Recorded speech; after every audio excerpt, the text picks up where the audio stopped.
আমি যে কথা বলতে চলছি এই কথা শুনে অনেকে বলবে যত বাজে কথা, যত ফালতু কথা।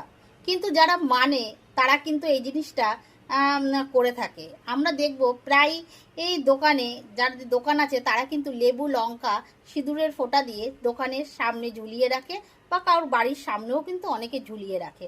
কেন রাখে? তারা বিশ্বাস করে যে বাড়িতে কোনো নেগেটিভিটি যাতে প্রবেশ না করে। আর এটা প্রতি সপ্তাহে সেই লেবুটাকে পাল্টায় বা 15 দিন অন্তর পাল্টায়। সেই পাল্টানোটা, সেই লেবুটা কতটা শুকাচ্ছে সেই উপর নির্ভর করে।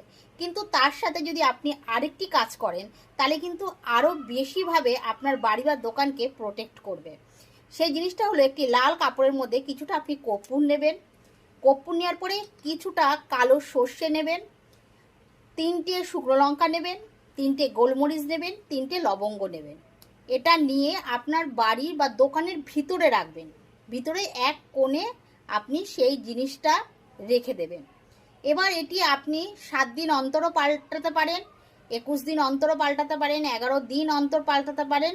সেটা আপনার উপর নির্ভর করছে। কিন্তু আপনি এই উপায়টা শনিবার দিনকে করবেন, আর শনিবার দিনকেই আপনি সেই পুটলিটা রেখে আগুন জ্বালিয়ে পুড়িয়ে ফেলবেন এবং সেই ছাইটা জলে ফেলে দেবেন। আবার সেম পদ্ধতিতে সেইভাবে সেই জিনিসগুলো দিয়ে আবার সেখানে ঝুলিয়ে রাখবেন। এরকম করলে আপনার উপকার পাবেন।